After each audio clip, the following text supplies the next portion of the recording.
Now, if you're here for the first time, this is kind of a weird week because last week I started a message and I'm finishing it this week. Last week we started a kind of a two-part message, and in this message what we're doing is we're looking into the last 9 hours in the life of Jesus before he went to the cross.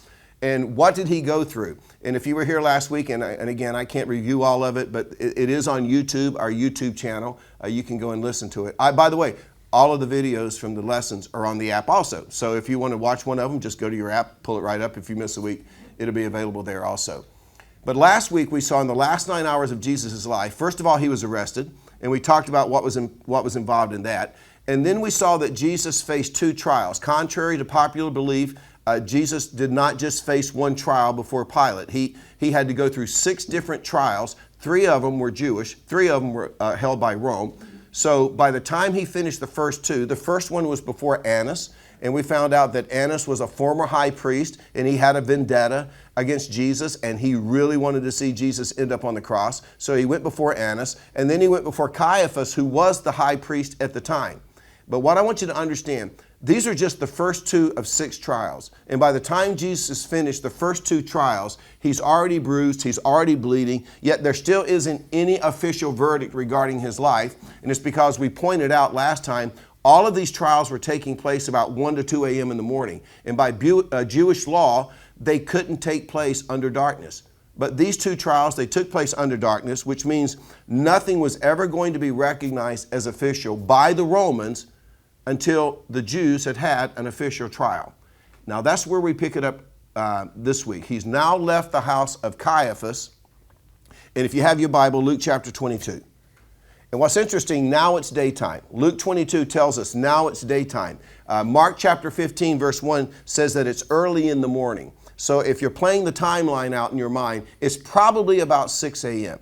And I think it's significant that time 6 a.m. because first of all, it's early, but that was the earliest that the Sanhedrin, which was the Jewish Supreme Court, could meet officially. And remember, they want to get Jesus to the cross. They want to get this thing done. So I'm guessing it's about 6 o'clock, maybe 7 o'clock in the morning. And now the Sanhedrin, which again is the Supreme Court, they've gathered to basically confirm the accusation that Jesus is guilty of blasphemy. Now, again, remember, it's the Supreme Court of the Jews, the Sanhedrin.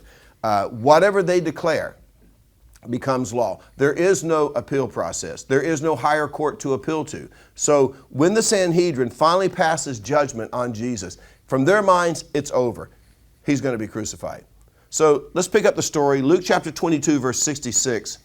It says, at daybreak, the council of the elders of the people, both the chief priests and the teachers of the law, met together, and Jesus was led before them. Verse 67, if you are the Messiah, they said, tell us. Jesus answered, if I tell you, you will not believe me. And if I asked you, you would not answer.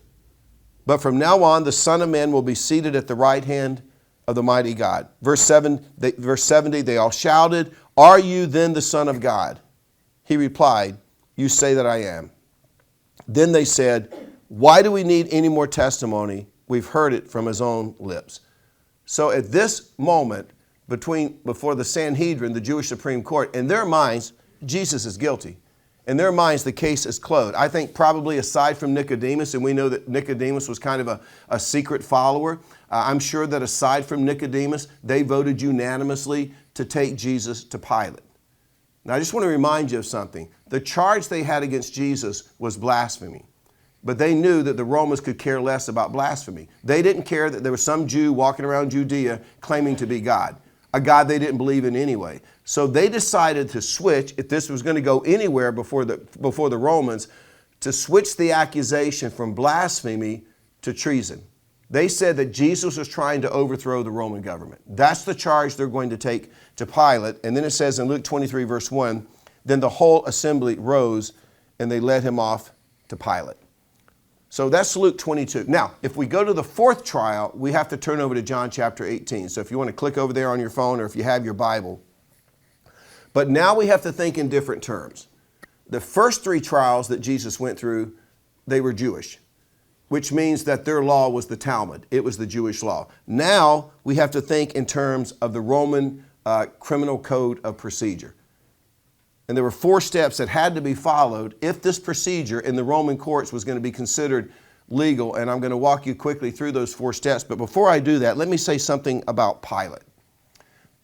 Pilate gets a bum rap. But I'll be honest with you, of all the trials that Jesus went through, probably the best shake he got at a fair trial was going through Pilate. But let me give you a little background about Pilate. Pilate was an anti-Semitic, Spain-born Gentile. He was appointed by Tiberius. Tiberius was a Caesar at the time. He was appointed by Tiberius to be the governor of this area, the governor of Judea. Think of it kind of like the governor of a state. But by the time we get to this point in his political career, he's already on thin ice as a governor because there's been a lot of unrest, a lot of riots under his rule. He could not get the Jews to behave. I mean, they were constantly trying to overthrow him. There was all this unrest going on. They hated the taxes that were imposed on him. And as a result, Pilate had made some unwise decision. There had been one case where he had actually murdered some Jews. He lacked diplomacy. And because of that, this whole region of Judea is in turmoil. And by the way, as a result, at this very time, while Jesus is going before him for a trial, Pilate is already under investigation by Caesar. And Caesar, when he starts looking over your shoulder, your days were numbered. In fact, you need to know within a few months of this event where Jesus appeared before Pilate, Pilate was actually banished. He was taken out of his role as governor of Judea. He was banished to Gaul. And within a few months of being banished to Gaul, he took his own life. My point is, when Jesus went before Pilate, Pilate was already a very, very unstable man. And as you can imagine, there's obviously no love lost between Pilate and the Jews. They hated him. And you're going to see how this kind of comes out over the next few verses in the conversation that they have with Pilate and throughout the proceedings that we're going to be looking at. So let's look at it. John chapter 18, verse 28. It says, "Then the Jewish leaders took Jesus from Caiaphas to the palace of the Roman governor. By now it was early morning, and to avoid ceremonial uncleanness, they did not enter the palace because they wanted to be able to eat Passover." So understand, these Jewish religious leaders, they are criminal in their behavior. They are criminal in their attitude, but they're very, very, very extremely legal in their religion. And they knew that the Talmud stated that a Jew could not enter into a Gentile's house on Passover, during Passover, or that Jew would be considered unclean. So they won't go into Pilate's court. They stay outside, and you'll see that Pilate comes out to them to conduct his business. In fact, throughout the next few minutes as we read, he's coming out, he's going back into his house. He's coming back out to meet with them, he's going back into his house. So the very first step in the Roman criminal procedure was accusation. What's the accusation? So you read in John 18, verse 29, Pilate came out to them and asked, "What charges are you bringing against this man?"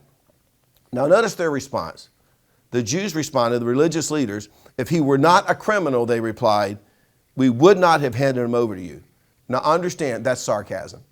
Okay, they're being passive aggressive. Basically they're saying, hey, if he wasn't a criminal, we wouldn't be bothering you. Now the answer, it doesn't answer their question, but it reveals their attitude. They're kind of like, hey, if he weren't guilty, we wouldn't be here. So let's take this seriously. And then it says in verse 31, Pilate said, "Take him yourselves and judge him by your own law."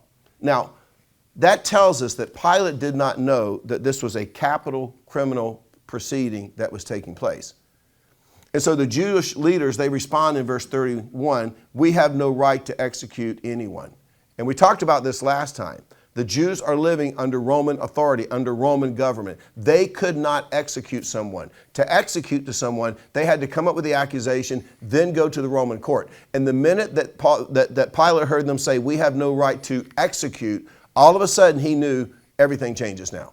This is a capital offense. And if you look at the other Gospels, and I won't have us turn there, they declared he's guilty of treason. He's trying to overthrow the Roman government. And then it says in verse 33, Pilate then went back inside the palace and he summoned Jesus. The second step in the criminal code after accusation was interrogation. And so you'll notice that Pilate begins to probe. He begins to ask questions. He begins to search for evidence. Verse 33 of John 18.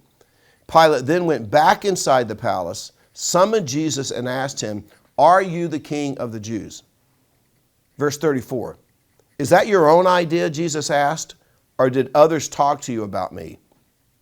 Verse 35, "Am I a Jew?" Pilate replied. "Your own people and chief priests handed you over to me. What is it that you've done?" So he's probing, he's seeking evidence. He wants to know, is Jesus in the process of trying to overthrow the Roman government? And Jesus responds, John 18, verse 36, "My kingdom is not of this world. If it were, my servants would fight to prevent my arrest by the Jewish leaders. But now my kingdom is from another place." So kind of get this in your mind. Pilate asked Jesus, "Are you trying to overthrow Rome?" And Jesus answers, "I am a king. But just so you know, I'm not a king of this world. In fact, if I were a king and I were trying to set up a kingdom, my followers would be out in the streets. And they would be carrying on a revolution. And they would be overrunning the temple. And they would be burning buildings. And they would be taking lives. In fact, they would be running this procedure. This procedure wouldn't even be taking place. But Jesus is like, look around. Do you see anybody rioting in the streets? Do you see anybody rebelling against me being here? So the third step in the Roman code was defense. And what's interesting, Pilate, acting as a defense attorney because he doesn't have one, begins to look at this from Jesus' side. By the way, just so you know, in Roman law, a defense attorney was always required. Nowhere in these proceedings will you see that Jesus ever had an attorney. And then it says in verse 37, "You are a king then," said Pilate. Jesus answered, "You say that I am a king. I am a king. In fact, the reason I was born and came into the world is to testify to the truth. Everyone on the side of truth listens to me." And then Pilate's famous line in verse 38, "What is truth?" retorted Pilate. Now, that response has nothing to do with the case, but it has a lot to do with Pilate's state of mind. Understand, he is a very mixed up. He's a very confused. He's a very miserable man. I said, in a matter of months, he's going to take his own life. And at this point in his life, he doesn't even know what objective sound truth really is. And when he hears Jesus talk about truth, he kind of just maybe under his breath as an aside is like, yeah, what's truth, right? And then it says in verse 38, "With this he went out again to the Jews, gathered there and said, I find no basis for a charge against him." Now, the fourth step in the Roman criminal proceeding was you had to give a verdict. It's now up to Pilate to determine, is he guilty or is he not guilty? He's probed, he's asked questions, he's examined, he's looked for it. The only thing he can find that Jesus is involved in is a spiritual kingdom. And he can't for the life of himself see how Jesus setting up some, quote, spiritual kingdom is going to have any negative impact on Rome whatsoever. And so Pilate comes to the conclusion he's not guilty. He's certainly not guilty of treason.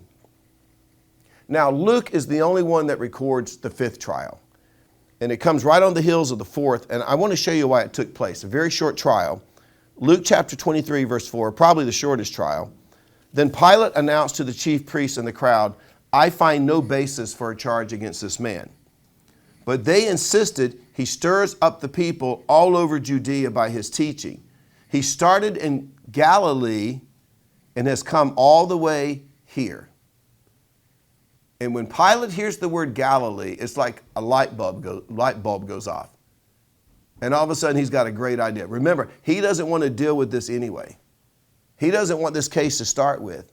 He knows, because he knows Judea, a lot of people in Judea are following Jesus. They are listening to his teaching. And he knows if he passes a guilty verdict on Jesus, there probably is going to be rioting in the streets. There probably is going to be a revolt. And he's thinking, the last thing I need is another revolt on my hands. I'm already on thin ice. So it says in Luke 23, verse 6, "On hearing this, Pilate asked if the man was a Galilean. When he learned that Jesus was under Herod's jurisdiction," now Jesus was from Capernaum. Capernaum was in Galilee, up around the lake, the Sea of Galilee. "When he learned that Jesus was under Herod's jurisdiction, he sent him to Herod, who was also in Jerusalem at that time." So kind of get the flow of what's going on here. There's no way that Pilate can justify in his own mind passing a guilty verdict down to Jesus. So now all of a sudden he sees Herod as a way out. And he remembers, somehow he knew that Herod, now this is what's interesting, Herod, who was Pilate's lifelong enemy. Keep that in mind. He knows that he's visiting Jerusalem. Well, why is that significant? Well, it's because Herod Antipas was the governor of the area of Galilee, the very same role that Pilate was in Judea. And he came down to the Jerusalem area during Passover just to be in the vicinity. And Pilate thought, well, wait a second. If Jesus is a Galilean, why don't I let the governor of Galilee handle this case? And so he sends Jesus off to Herod. Now, you've got to understand something about Herod. He certainly does not make the notorious headlines that Pilate makes, but yet at the same time, he is not the kind of guy that you want your daughter to date, okay? Just to put it in perspective, Herod is the same guy that beheaded John the Baptist, okay? He's a bad dude. He's a bad dude. And Herod, he's always kind of viewed Jesus more as a nuisance than anything. He's kind of seen Jesus like a magician, a sorcerer. And so when Jesus shows up in front of Herod, Herod's thinking, great, finally, maybe I can get him to do a trick for me. And so it says in Luke 23, verse 8, when Herod saw Jesus, he was greatly pleased because for a long time he had been waiting to see him. From what he had heard about him, he hoped to see him perform a sign of some sort. He plied him with many questions, but Jesus gave him no answer. It's like Jesus is like, I know what you're up to. I know what your motive is. I'm not going to give you the time of day. The chief priests and the leaders of the law were standing there vehemently accusing him. Then Herod and his soldiers ridiculed and mocked him. Dressing him in an elegant robe, they sent him back to Pilate. Now, picture this in your mind. Pilate's, he's back at the palace, right? He's having breakfast, probably is on his third cup of coffee, and he's thinking, I am so glad that is over. I dodged a bullet. I got out of here this time. I got out of that situation. And he looks out the window, and guess who's coming back? Here comes Jesus again.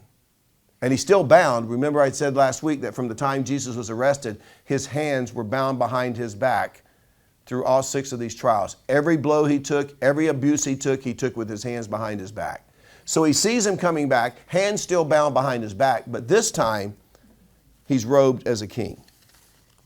And it's obvious to Pilate that Herod's not going to cooperate, that he's going to have to deal with this. However, on a positive note, and I don't know why Luke recorded this, Luke 23 verse 12 says, that day Herod and Pilate became friends. Before this, they had been enemies. Well, you talk about a silver lining, right? At least Pilate and Herod, these two losers end up being friends. Isn't that great? Now we come, that's kind of like Xi and Putin, okay? Coming together and say, why can't we all just get along? Okay, that's kind of what's going on here. Now we come to the last trial. We come to the last trial.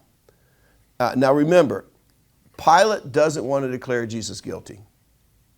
So he's trying to think of some ways he can get out of this situation. And he's trying to think of maybe some ways he can appease the crowd. Maybe throw them a bone, somehow appease them, and they'll just go away. And so the first thing he suggests was, how about if I just rough Jesus up and then let him go? How about if I turn him over to my soldiers, let them just put a beat down on him, and then I'll release him? And the Jews were like, we don't want a beat down. We want him dead. We want you to crucify him. So Pilate has one last option. And it's interesting because now his option is to give the Jews an option. Look what it says in Matthew chapter 27, verse 15. Now it was the governor's custom at the festival to release a prisoner chosen by the crowd. At that time they had a well-known prisoner whose name was Jesus Barabbas. The Greek word well-known here, they had a well-known prisoner. It means marked. So literally you could say about Barabbas, he was a marked man. Barabbas was a murderer. Barabbas was an insurrectionist. He was guilty of sedition, which means he was guilty of trying to incite people to riot against Rome. He was actually guilty of treason. And at this time, he is over in the fortress of Antonia, waiting to be crucified for treason. And so Pilate thought, wait a second. I always release a prisoner. If I put Barabbas up beside Jesus, and I say, I'm going to release one of them, which one do you want? You know what Pilate's thinking? They're going to take Barabbas. I mean, they're going to take Jesus. They're going to say, you just go ahead and keep Barabbas in prison. We don't want that guy back out in the streets. He thought for sure they would say, all right, keep Barabbas, go ahead and beat Jesus up a little bit and release him. But it turned on him. They said, you know what? We'll take our chances with Barabbas. We want to see Jesus crucified. Now, I want you to see something that maybe you've never seen before as it relates to Jesus Barabbas. By the way, Jesus was a very popular name during the time of Jesus. It was a very popular name. But Barabbas is an interesting name. Barabbas comes from two words, Abba and father. Bar means son, Abba means father. Literally the word is son of father. And it kind of sounds like a misnomer. Who's named son of father? But in these days, in the first century, when Jesus was on earth, famous rabbis were frequently referred to as the fathers of the community that they served in. And it's very, very possible, and I'll just tell you, tradition bears this out, that Barabbas was a rabbi's son who had gone bad, really bad. He was a rebel. He was against the very things that his father stood for. And Barabbas was taken prisoner, and again, he's being held in the fortress of Antonia. He's waiting crucifixion. I mean, there's already a crossbeam with his name on it. Now, this meeting with Pilate is also taking place on the temple grounds. It was taking place at an area known as the Praetorium. It was an elevated concrete, kind of a courtyard where people could meet. The Praetorium is less than 1,000 feet from the fortress of Antonia, about the length of a football field. And I point that out because while Barabbas is sitting over here in a cell, he can't hear the private conversations that are going on between Pilate and Jesus, or Pilate and the Jewish leaders. But you know what he can hear? He can hear the response of the crowd. Let me show you something. Back to Matthew 27. I want you to hear what Barabbas heard that day. Verse 21. Pilate asked, which of the two do you want me to release to you? Asked the governor. Barabbas, the crowd answered. What shall I do then with Jesus who is called the Messiah? Pilate asked. They answered, crucify him.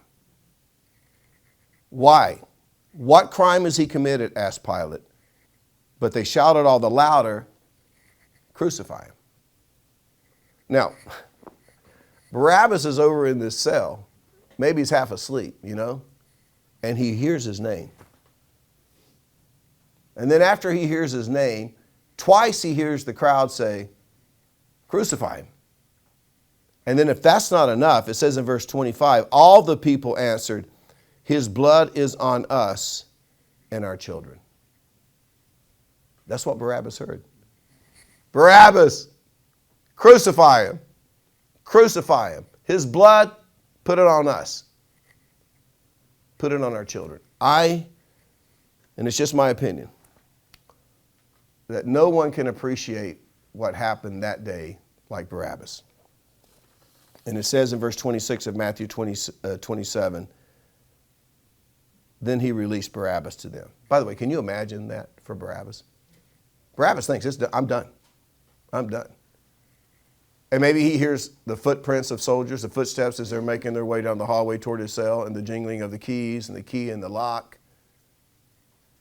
And he's thinking, this is it.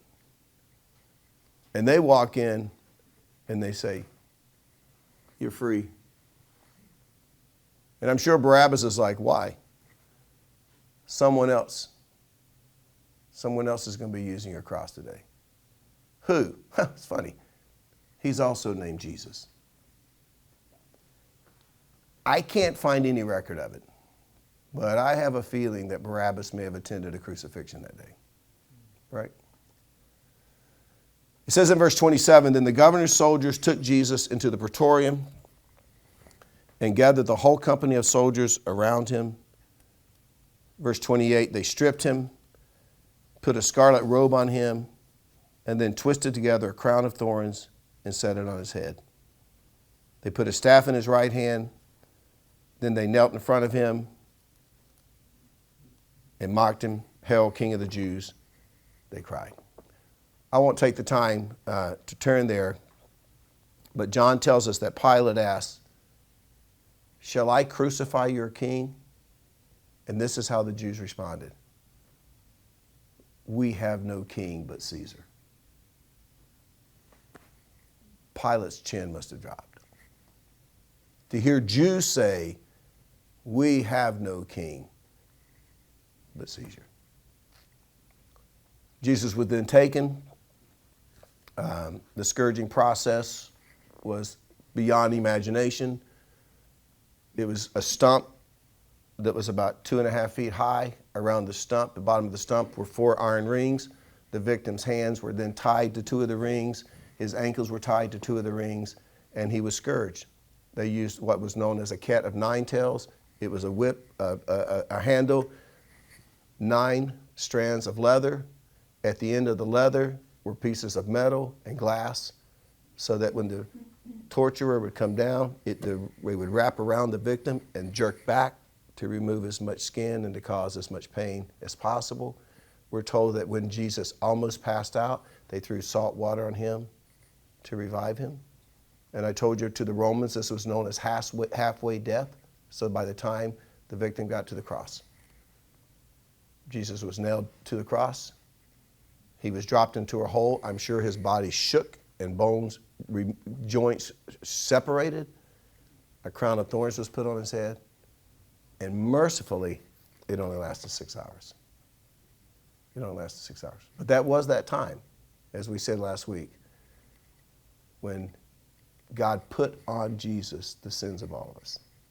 He who knew no sin became sin for us, that we might become the righteousness of God in him. And at that point, the Father turned his back on the Son. And Jesus said, what?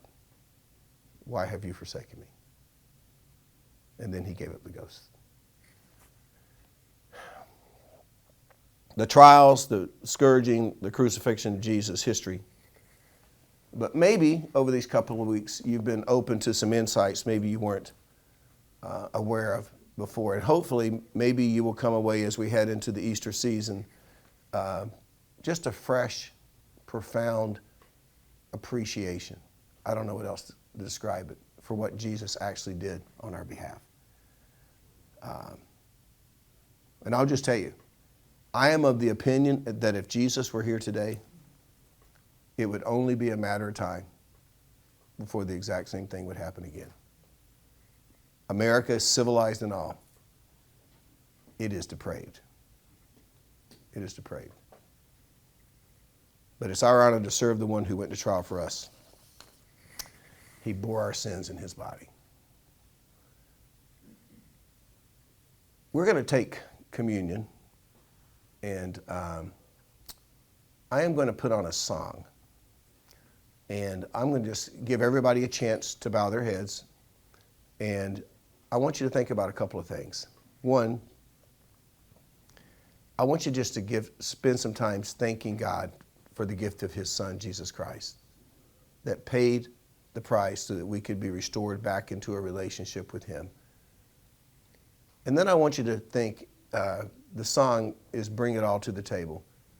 What's going on in your life right now that's preventing you from feeling like you have boldness to come before the throne of God? Paul tells us in the book of Romans that as his children, we can cry out, Abba, Father, literally Daddy, crawling up in the lap of our Father. What's going on in your life that may be a barrier?